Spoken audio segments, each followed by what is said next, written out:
Meeting that's currently ongoing right now is the meeting between an emergency meeting between the officials of the Central Bank of Nigeria and the executives of the Association of Bureau de Change Operators in Nigeria.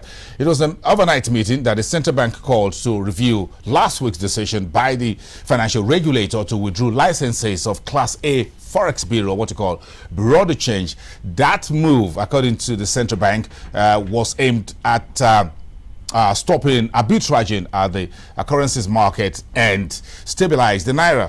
The central bank has been using the country's foreign reserves to defend the naira. The benchmark for the 2010 fiscal year was 150, and we've just seen about 0.62% decline in naira value against the dollar since the year start, as at yesterday at the interbank foreign exchange market. So perhaps due to those withdrawal of licenses of Class A Bureau de Change or BDCs, the naira firmed up the NIFEX window from 150.52 on Monday to 150.25. That's about 25 kobo advance there, recovery there for the naira yesterday. So what's this defending the naira a little bit about? Let's spend a few minutes to talk about that before we get back to some other issues making the headlines across the market today. Lanre Oyetade, the financial editor at the Tribune newspaper, is joining us live here in the studio. Lanre, thank you very much for coming through.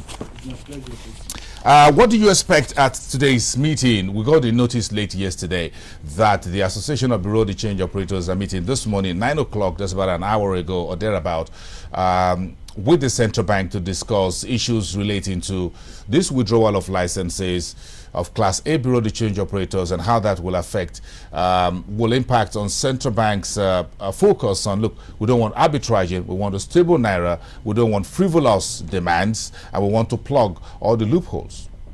Yeah, definitely. The CBN came up with this measure to slash 65 Class A BDC licenses last week, and I expect that even though the president of the Association of Bureau de Change Operators of Nigeria, APCON, has said it was a good move, I expect that they should, at this meeting, look at CBN's inconsistencies in policy, because shortly before CBN came up with its slash on the 65 A licenses, it called for migration, BDCs that wanted to migrate from B class to A class, and several BDCs had come up and have started making arrangements to migrate to A class. Just a moment before you go on, let's get a sense of this A class, B class. Who is in Class A and who is B? What class am I?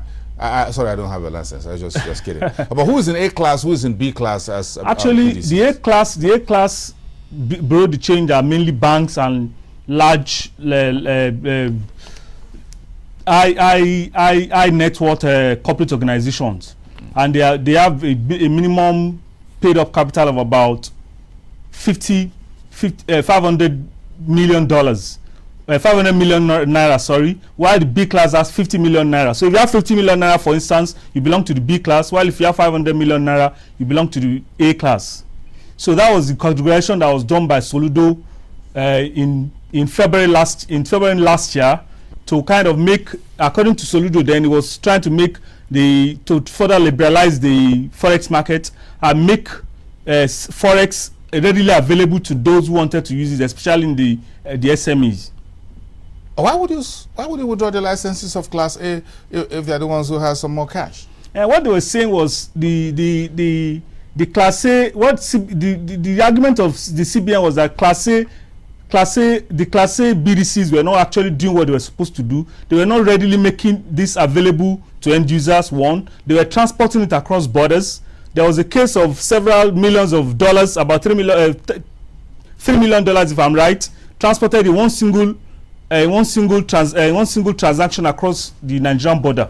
You know, and there was overcrowding on the part of Class A BDCs. They were making life terrible for the Class B BDCs by undercutting on prices. So there were a lot of, and there was also round tripping.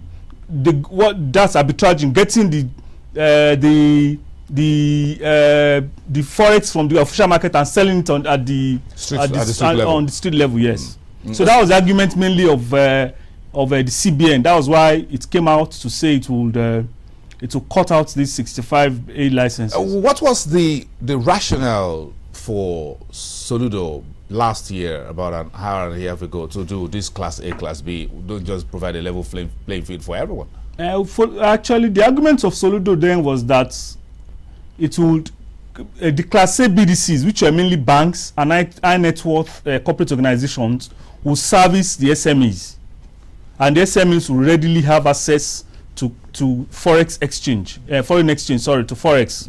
But that wasn't the case according to the latest findings of the Lamido-led CBN. Yeah. So, in other words, those banks that got the licenses to operate bureau de change of their own, as subsidiaries and whatever, and those who are the big guys, they're the ones causing trouble. Basically, because those are the ones who got their licenses withdrawn right now. Yes, definitely. So according to the current CBN argument. Yes, because if you look at this, the reactions of the Association of Bureau de Change Operators, that consists mainly of the guy on the B class, I beg your pardon, who were basically somewhere in Kano, one small street in Port Harcourt, on Awolowo Way in Ikeja, Lagos, and all that, somewhere in Ibadan, Liberty Stadium behind there, and whatever. Those are the ones who seem very happy with this move by the